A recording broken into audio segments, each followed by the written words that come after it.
السلام علیکم ورحمۃ اللہ وبرکاتہ۔ بسم اللہ الرحمن الرحیم۔ باب الفصل الاول، یہ صفحہ نمبر 550 کی چوتھی سطر ہے، جس میں ہے باب، یعنی یہ باب ہے، کس چیز کے بیان میں ہے، اس کا کوئی ذکر نہیں ہے، کیونکہ اس باب کے تحت جو احادیث مندرج ہیں وہ گزشتہ باب کے متممات اور لواحق سے ہیں، اس لیے اگر اس کا عنوان یہ دے دیا جائے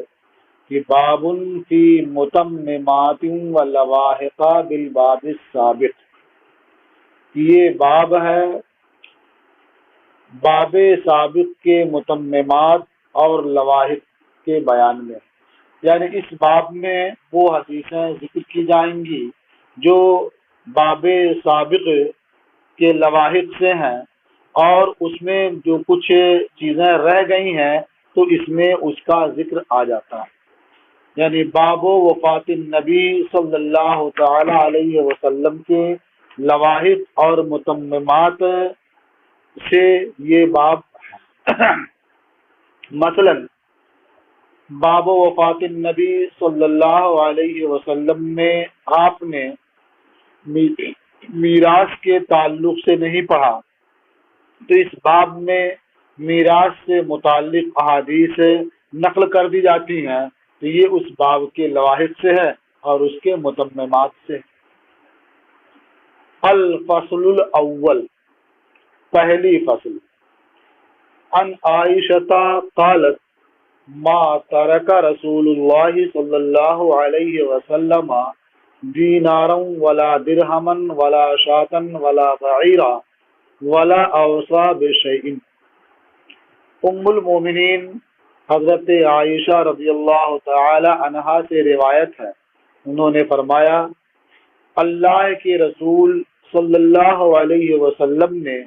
نہ دینار چھوڑا، نہ درہم چھوڑا، نہ بکری چھوڑی، نہ اونٹ چھوڑا، اور نہ ہی کسی شے کی وصیت کی۔ تو اس میں نہ ہی کسی شے کی وصیت کی، اس سے مراد مال سے متعلق وصیت ہے، چونکہ حضور نبی کریم صلی اللہ تعالی علیہ وسلم نے اپنا ذاتی مال چھوڑا نہیں، اس لیے مال سے متعلق آپ نے کوئی وصیت بھی نہیں فرمائی۔ باقی دین سے متعلق آپ نے وصیت فرمائی ہے، مثلا کتاب اللہ کو مضبوطی سے تھامے رہنے کی وصیت فرمائی ہے، یہود کو جزیرہ عرب سے باہر کرنے کی وصیت فرمائی ہے، آنے والے وفود کے انعام و اکرام کی وصیت فرمائی ہے۔ تو اس طرح سے دیگر امور سے متعلق تو آپ نے وصیت فرمائی ہے، لیکن مال سے متعلق آپ نے وصیت نہیں فرمائی، اس لیے کہ آپ نے کوئی مال چھوڑا ہی نہیں۔ جو کچھ مال آپ کی نسبت سے معلوم ہوتا ہے اس کے تعلق سے صراحت ہے کہ وہ آپ کی ازواج مطہرات اور آپ کے خلیفے کے خرچ کے بعد جو باقی بچتا وہ صدقہ تھا، وہ راہ خدا میں وقف تھا۔ تو نہ دینار چھوڑا نہ درہم، یہ دینار یہ قیمتی ہوتا ہے، درہم اس سے کم درجے کا ہوتا ہے، تو پہلے دینار کا ذکر کر دیا گیا، تو اب ایک شبہ ہو سکتا تھا کہ دینار نہیں چھوڑا، اس سے کم درجے کا درہم چھوڑا ہو، کا ولا درہمن، درہم بھی نہیں چھوڑا۔ شات یہ بھی جانور ہے لیکن کم قیمت کا، اور بعیر یہ بھی جانور ہے، اس کی قیمت زیادہ ہوتی ہے، تو یہاں اس کے علاوہ ترتیب ذکر کر دی اس طور پر کہ بکریاں لوگ کثرت سے پالا کرتے تھے، تو اونٹ نہ ہو لیکن بکریاں تو ضرور ہوں گی، تو کہا نہ بکری چھوڑا اور نہ ہی اونٹ۔ گویا یہ تفصیل اس بات کو بتانے کے لیے ہے کہ آپ نے کسی طرح کا کوئی مال نہیں چھوڑا اور نہ ہی آپ نے مال سے متعلق وصیت فرمائی۔ رواہ مسلم، اسے امام مسلم نے روایت کیا ہے۔ وعن عمرو بن الحارث اخی جویریہ قال،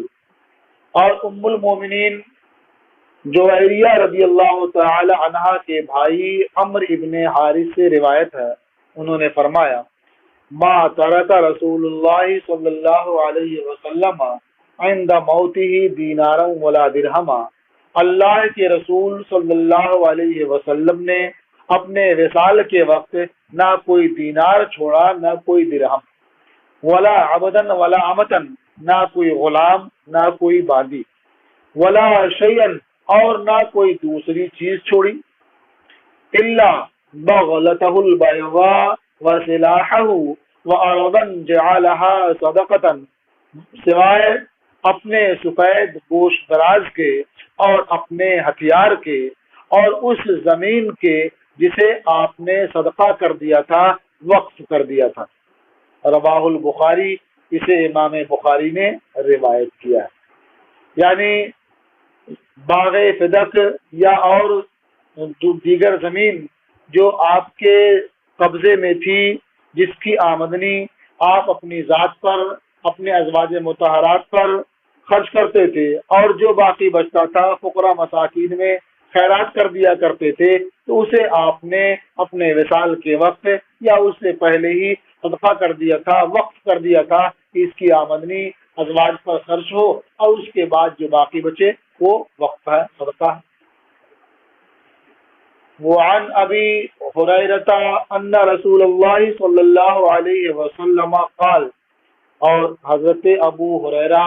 رضی اللہ تعالی عنہ سے روایت ہے کہ اللہ کے رسول صلی اللہ علیہ وسلم نے ارشاد فرمایا لا يقتسم ورثتی دینارا ما ترکت بعد نفقت نسائی ومؤونت عاملی فہو صدقہ۔ حضور صلی اللہ علیہ وسلم نے ارشاد فرمایا کہ میرا ورثہ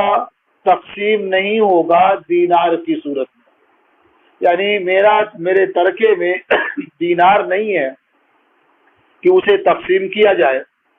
ما ترکت بعد نفقت نسائی، میری ازواج کے نفقے، و مؤونت عاملی، اور میرے عامل کے خرچ کے بعد جو میں نے چھوڑا ہے وہ صدقہ ہے۔ جو باغ ہے، جو کچھ زمین ہے جس کی پیداوار آتی ہے، تو اس سے میری ازواج کا نفقہ پورا کر دیا جائے، اور عامل سے مراد خلیفہ ہے، یعنی جو خلیفہ ہوگا اور جو تمام لوگوں کے معاملات کو انجام دے گا، خلافت کے امور سنبھالے گا، تو اس کا خرچ بھی پورا ہونا چاہیے، تو اس سے اس کا خرچ بھی پورا کیا جائے، اور اس کے بعد جو باقی بچے وہ صدقہ ہے۔ ازواج مطہرات کے نفقے کا انتظام آپ نے اس لیے فرمایا کہ عام لوگوں کی طرح سے ایسا نہیں ہے کہ انتقال کے بعد عدت پوری کر کے وہ دوسرے شوہر سے نکاح کر لیں اور دوسرا شوہر ان کے نفقے کا کفیل ہوگا۔ ازواج مطہرات کی شان یہ ہے کہ حضور نبی کریم صلی اللہ تعالی علیہ وسلم کے وصال کے بعد بھی وہ نبی کریم صلی اللہ تعالی علیہ وسلم کی ازواج ہیں، ان کے لیے کسی اور سے نکاح کرنا روا ہی نہیں۔ تو ظاہر بات ہے جب وہ کسی اور سے نکاح نہیں کر سکتی، وہ حضور نبی کریم صلی اللہ تعالی علیہ وسلم کی ازواج میں ہے، تو ان کے نفقے کا انتظام بھی حضور صلی اللہ تعالی علیہ وسلم کی طرف سے ہونا تھا، اس لیے آپ نے ان کا انتظام فرمایا۔ اور پھر جو آپ کی خلافت سنبھالے گا، آپ کا جانشین ہوگا اور امور خلافت کو انجام دے گا، تو وہ اپنے کسب سے غافل ہوگا، ادھر توجہ نہیں دے سکے گا، تو اس کے لیے بھی نفقے کا انتظام ہونا چاہیے، اس لیے فرمایا مؤونت عاملی، اور میرے خلیفہ کے خرچ سے جو باقی بچے وہ صدقہ ہے، وہ اللہ کی راہ میں ہے۔ متفق علیہ، یہ حدیث متفق علیہ۔ وعن ابی بکر قال، اور حضرت ابو بکر سے روایت ہے، انہوں نے فرمایا قال رسول اللہ صلی اللہ علیہ وسلم لا نورث ما ترکناہ صدقہ، اللہ کے رسول صلی اللہ علیہ وسلم نے ارشاد فرمایا کہ ہمارے وارث نہیں ہوتے ہیں، ہم جو چھوڑیں صدقہ ہے۔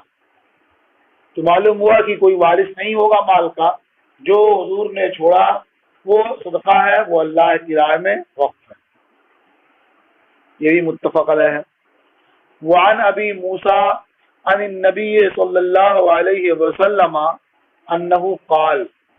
اور حضرت ابو موسیٰ سے روایت ہے،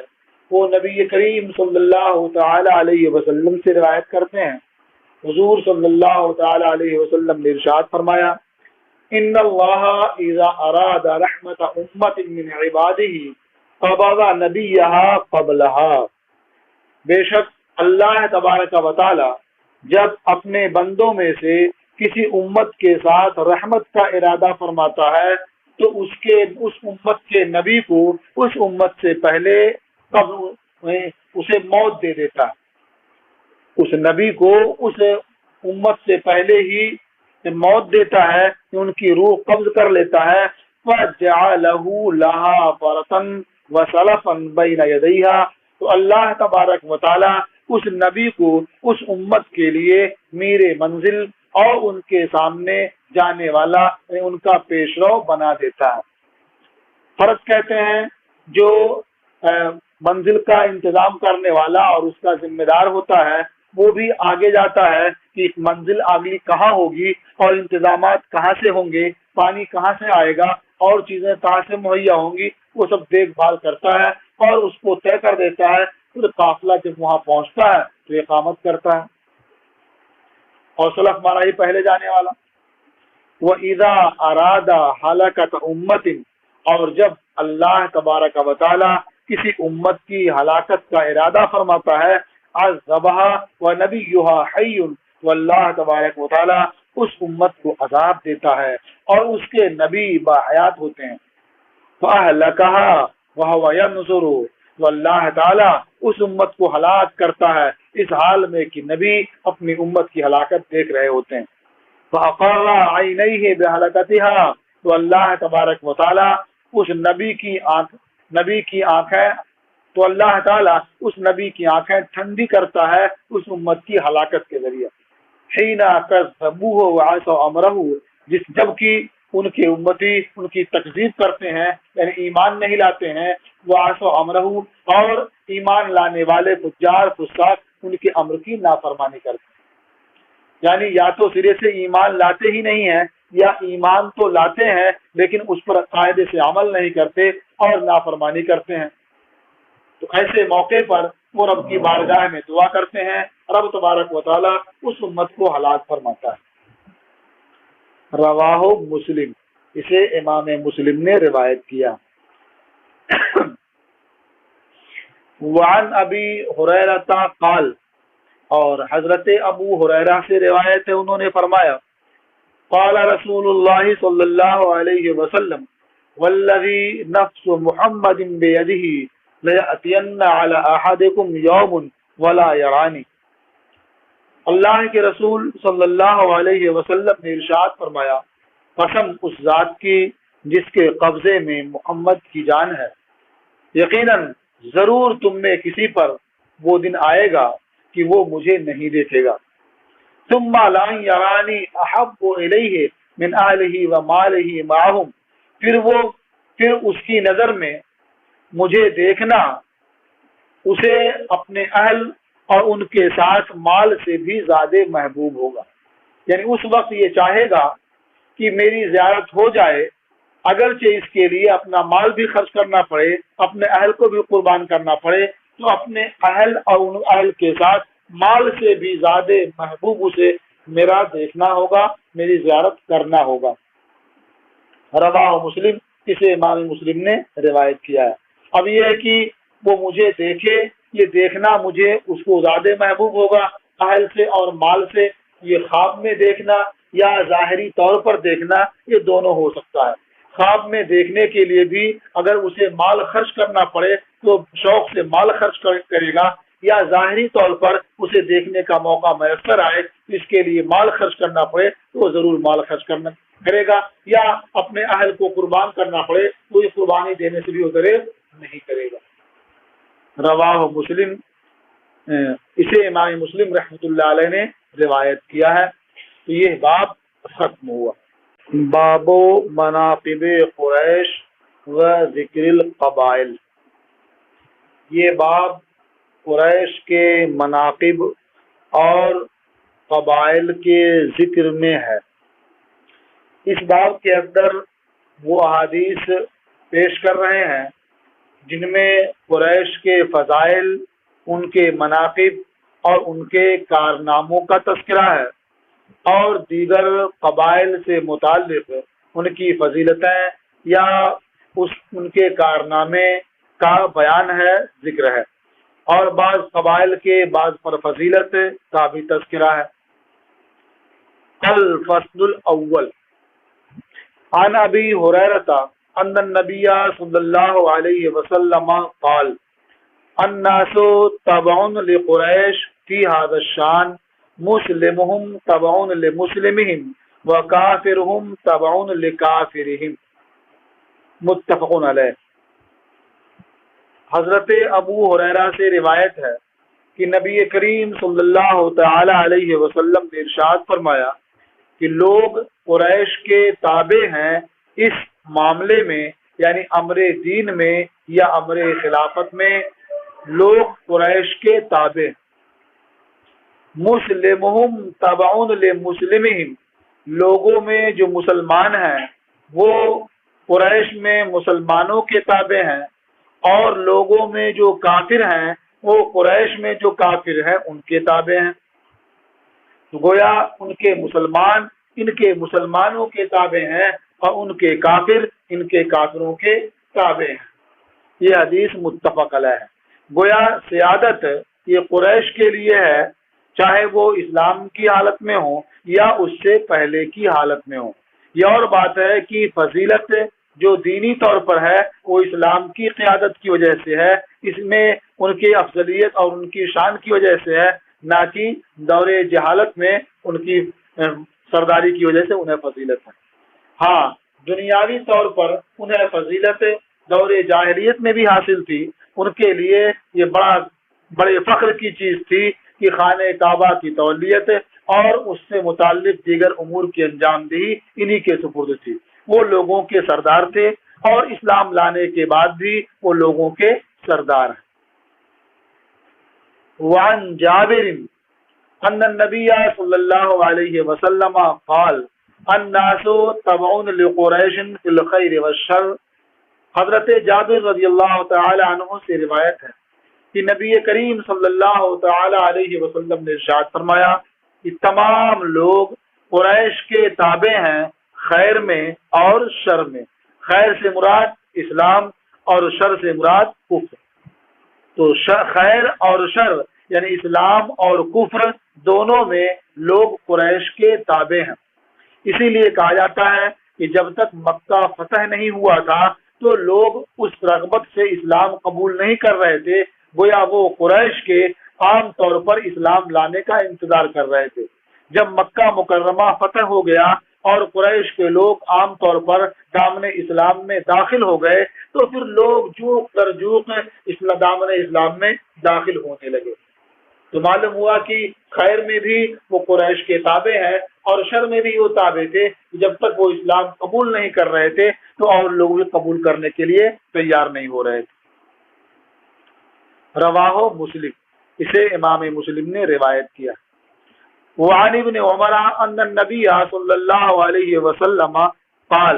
لا يزال هذا الامر في قریش ما بقي منهم اثنان۔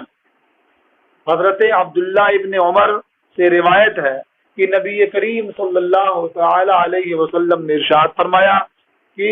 یہ معاملہ قریش میں ہی رہے گا۔ لا يزال هذا الامر في قریش، یعنی یہ معاملہ امر خلافت ہمیشہ قریش میں رہے گا، ما بقیہ منہم اثنان، جب تک کہ ان میں دو لوگ بھی باقی رہیں۔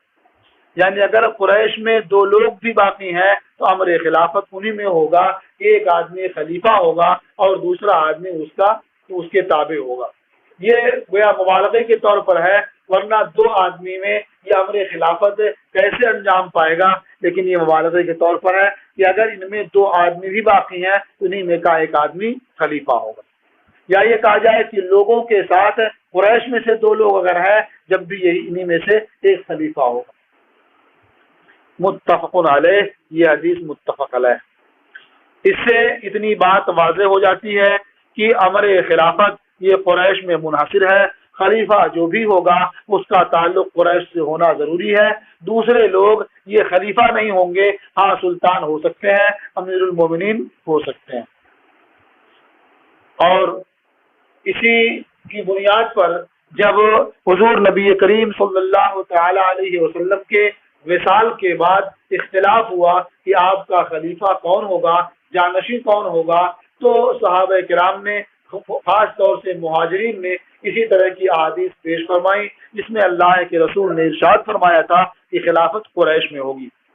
اور اس کی وجہ سے مہاجرین میں جو قریش تھے انہیں خلیفہ بنایا گیا اور مقرر کیا گیا۔ وعن معاویہ قال، اور حضرت معاویہ سے روایت ہے، انہوں نے فرمایا سمعت رسول اللہ صلی اللہ علیہ وسلم یقول، میں نے اللہ کے رسول صلی اللہ علیہ وسلم کو فرماتے ہوئے سنا، ان ھذا الامر فی قریش، بے شک یہ امر یعنی امر خلافت قریش کے درمیان ہوگا، لا یعادیہم احد الا کبہ اللہ علی وجہہ، کوئی شخص ان کی مخالفت نہیں کرے گا مگر یہ کہ اللہ اسے اس کے چہرے کے بل اوندا کر دے گا، یعنی جو بھی ان کی مخالفت کرے گا اللہ تعالیٰ اسے ذلیل و رسوا کر دے گا۔ ما اقام الدین، جب تک وہ دین کو قائم رکھیں، یعنی یہ معاملہ امر خلافت قریش ہی میں رہے گا جب تک قریش یہ امر دین کو قائم رکھیں گے۔ دین سے مراد نماز بھی لے سکتے ہیں، اس لیے کہ نماز کو دین سے تعبیر کیا گیا، تو جب تک وہ نماز کی پابندی کریں گے، نماز کو قائم رکھیں گے، جب تک یہ معاملہ قریش کے درمیان ہی رہے گا۔ اور ایک صورت یہ بھی ہے کہ ما اقامو کا تعلق ہے یہ لا یعادیہم اس پورے جملے سے ہو، تو معنی یہ ہوگا کہ جب تک یہ لوگ دین کو قائم رکھیں گے، نماز کی پابندی کریں گے، تو ان کی مخالفت کرنے والا ذلیل و رسوا ہوگا، لیکن جب یہ لوگ خود ہی دین کو قائم نہیں رکھیں گے، نماز کی پابندی نہیں کریں گے، تو پھر ان کی مخالفت کرنے والا ذلیل و رسوا نہیں ہوگا۔ رواہ البخاری، اسے امام بخاری نے روایت کیا ہے۔ وعن جابر ابن سمورہ قال، اور حضرت جابر ابن سمورہ سے روایت ہے، انہوں نے فرمایا سمعت رسول اللہ صلی اللہ علیہ وسلم یقول، میں نے اللہ کے رسول صلی اللہ علیہ وسلم کو فرماتے سنا، لا یزال الاسلام عزیزا الی 12 خلیفۃ، اسلام ہمیشہ غالب رہے گا 12 خلیفہ ہونے تک، کل لوگ من قریش، یہ سب کے سب قریش سے ہوں گے، وفی روایت لا یزال امر الناس ماضیہ، ایک روایت میں ہے کہ لوگوں کا معاملہ استقامت پر ثابت رہے گا، چلتا رہے گا، وَلَهُمْ 12 رَجُلًا، مَا وَلِيَهُمْ 12 رَجُلًا، جب تک کہ ان کے والی، ان کے ذمہ دار 12 مرد ہوں، سب کے سب قریش سے ہوں گے۔ وفی روایت لا یزال الدین قائما، اور ایک روایت میں ہے کہ دین یہ درستی پر قائم رہے گا، ہمیشہ درستی پر قائم رہے گا، حتی تقوم الساعۃ، یہاں تک کہ قیامت قائم ہو جائے، اور یکون علیہم 12 خلیفۃ، یا ان پر 12 خلیفہ ہو جائیں، کلہم من قریش، سب کے سب قریش سے ہوں گے، یعنی قیامت قائم ہو جائے یا ترتیب سے 12 خلیفہ ہو جائیں اور وہ دنیا سے رخصت ہو جائیں جو سب قریشی سے ہوں گے۔ متفق علیہ، یہ حدیث متفق علیہ۔ اس سے سمجھ میں آتا ہے کہ 12 خلیفہ ہونے تک یہ دین اسلام غالب رہے گا، لوگوں کا معاملہ استقامت پر جاری رہے گا، اور دین ہمیشہ درستی پر قائم رہے گا 12 خلیفہ ہونے تک۔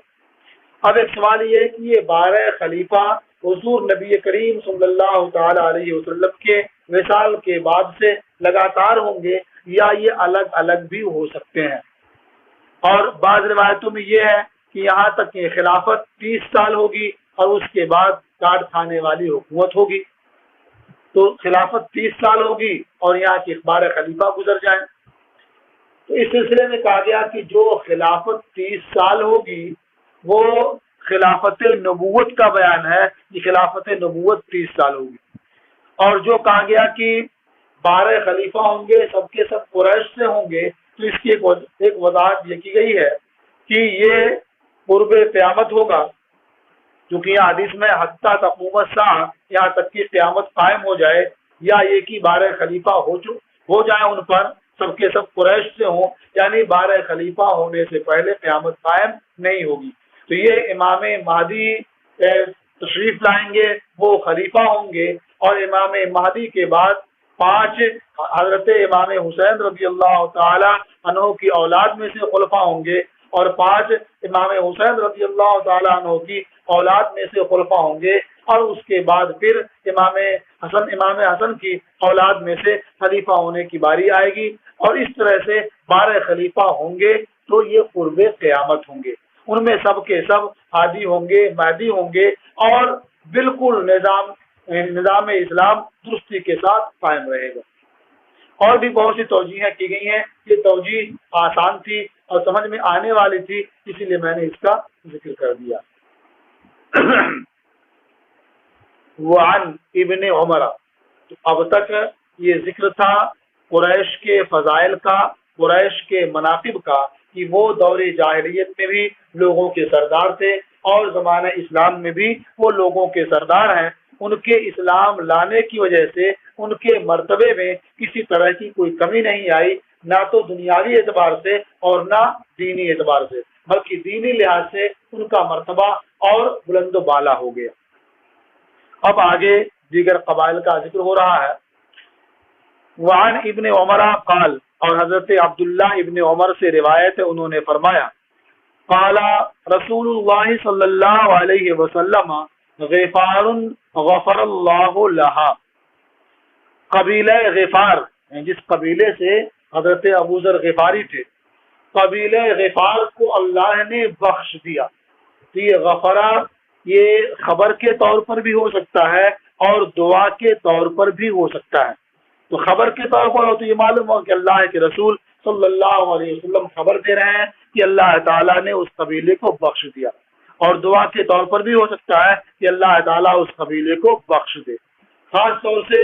غفرہ کا استعمال نبی کریم صلی اللہ تعالی علیہ وسلم نے فرمایا، ایک تو ان کے قبیلے کے مادے سے یہ مادہ ملتا ہے، دونوں کا مادہ ایک ہے، اور دوسرے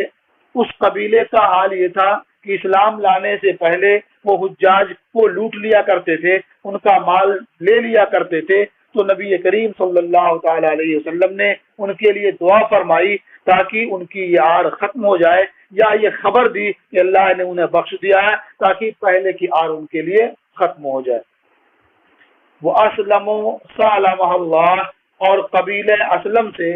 کے ساتھ اللہ تعالیٰ ایسا معاملہ فرمائے جو ان کے موافق ہو، ان کے لیے اذیت رسا نہ ہو. یہ بھی خبر کا احتمال رکھتا ہے اور دعا کا بھی احتمال رکھتا ہے، یعنی قبیل اسلم سے اللہ تعالیٰ نے ایسا معاملہ فرمایا جو ان کے لیے موافق ہے، ان کے لیے مضر نہیں ہے. عصیۃ عصت اللہ ورسولہ،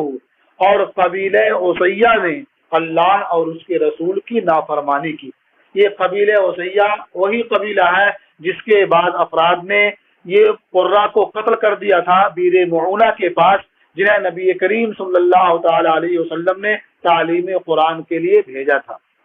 تو قتل کر کے انہوں نے اللہ کی نافرمانی کی، اللہ کے رسول کی نافرمانی کی. تو اس حدیث پاک میں 3 قبائل کا ذکر ہوا، قبیلہ غفار کا، قبیلہ اسلم کا، اور قبیلہ عصیہ کا. اس سے یہ بات سمجھ میں آتی ہے کہ کسی قبیلے کے چند افراد بھی کوئی برا کام کرتے ہیں تو اس کی وجہ سے پورا قبیلہ زد میں آتا ہے. جس طرح سے قبیلے کے چند افراد اچھا کام کرتے ہیں تو پورا قبیلہ سرخرو ہو جاتا ہے. ظاہر عصیہ کے بارے میں کہا کہ عصت اللہ و رسولہ، پورا قبیلہ مل کر کے قتل کرنے نہیں آیا ہوگا، اس کے چند افراد ہی نے قتل کیا ہوگا، لیکن پورے قبیلے کے بارے میں کہا جا رہا عصت اللہ و رسولہ، یعنی اس قبیلے نے اللہ اور اس کے رسول کی نافرمانی کی. تو یہ آج اس قبیلے کی طرف منسوب ہو گئی، اگرچہ قبیلے کے نے قتل نہیں کیا تھا وہ اس میں شامل نہیں تھا۔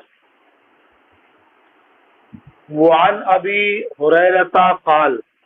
اور حضرت ابو ہریرہ سے روایت ہے، انہوں نے فرمایا قال رسول اللہ صلی اللہ علیہ وسلم قریش والانصار وجہینہ ومزینہ واسلموا وغفار واشجعوا موالیہ۔ موالی یہ مولا کی جمع ہے، مولا کہتے ہیں ولی کو، مولا کہتے ہیں مددگار کو، مولا کہتے ہیں آزاد کیے گئے غلام کو، مولا کہتے ہیں آزاد کرنے والے آقا کو، مولا کہتے ہیں حلیف کو جو معاون ہو، مددگار ہو۔ تو اس طرح سے مولا کے معانی مختلف ہیں، یہاں مولا یہ ولی کے معنی میں ہے، ناصر کے معنی میں۔ تو حضرت ابو ہریرہ سے روایت ہے، انہوں نے فرمایا کہ اللہ کے رسول صلی اللہ علیہ وسلم نے ارشاد فرمایا کہ قریش، انصار، جہینہ، مزینہ، اسلم، غفار، اشجع، یہ سب قبیلے میرے موالی ہیں، میرے اولیاء ہیں، میرے مددگار ہیں۔ تو اس میں 7 قبیلوں کا ذکر فرمایا اللہ کے رسول۔ لیسا لہم مولا دون اللہ ورسولہ، اور ان کا کوئی مددگار نہیں ہے اللہ اور اس کے رسول کے سوا، یعنی وہ میرے مددگار ہیں اور اللہ اور رسول ان کے مددگار ہیں۔ متفق علیہ۔ آپ پڑھیں گے جہاں بھی کسی قبیلے کی فضیلت ہے یا کسی قبیلے کی منقصت ہے تو فضیلت اس قبیلے کے سب کے یا بعض افراد کے کسی اچھے کام کرنے کی وجہ سے ہے، اور جہاں منقصت ہے تو وہاں اس قبیلے کے یا اس کے بعض افراد کے کچھ برے کام کرنے کی وجہ سے ہے، گویا یہ اضافی ہے۔ وعن ابی بکرہ قال، اور حضرت ابو بکرہ سے روایت ہے، انہوں نے فرمایا قال رسول اللہ صلی اللہ علیہ وسلم اسلم وغفار ومزینہ وجہینہ، 4 قبیلوں کا نام لیا کہ قبیل اسلم، قبیل غفار، قبیل مزینہ، قبیل جہینہ، خیر من بنی تمیم و بنی عامر والحلیفین بنی اسد و غطفان، یعنی ادھر بھی 4 قبیلے کا نام لیا کہ یہ 4 قبیلے جن کا پہلے ذکر ہوا یہ بہتر ہیں قبیلہ بنی تمیم سے، قبیلہ بنی عامر سے، اور ان 2 قبیلوں سے جو ایک دوسرے کے حلیف ہیں، یعنی قبیلہ بنی اسد اور قبیلہ غطفان۔ تو یہ 4 قبیلے جن کا پہلے ذکر ہوا ان 4 قبیلوں سے بہتر ہیں جن کا بعد میں ذکر ہوا۔ متفق علیہ، یہ حدیث متفق علیہ۔ وعن ابی ہریرہ قال، اور حضرت ابو ہریرہ سے روایت ہے، انہوں نے فرمایا ما زلت احب بنی تمیم منذ 3، میں بنی تمیم سے ہمیشہ محبت کرتا رہا 3 خصلتوں کی وجہ سے، 3 امور کی وجہ سے۔ تو آپ دیکھیں کہ اوپر تو بنو تمیم سے بہتر دوسرے قبیلوں قرار دیا گیا، لیکن ایسا نہیں ہے کہ بنو تمیم کے لیے بہتری ہے ہی نہیں، بنو تمیم کے لیے بہتر ہے لیکن یہ افضلیت اضافی ہے۔ تو حضرت ابو ہریرہ فرماتے ہیں کہ میں ہمیشہ بنی تمیم سے محبت کرتا رہا 3 خصلتوں کی وجہ سے۔ وہ 3 چیزیں کیا ہیں؟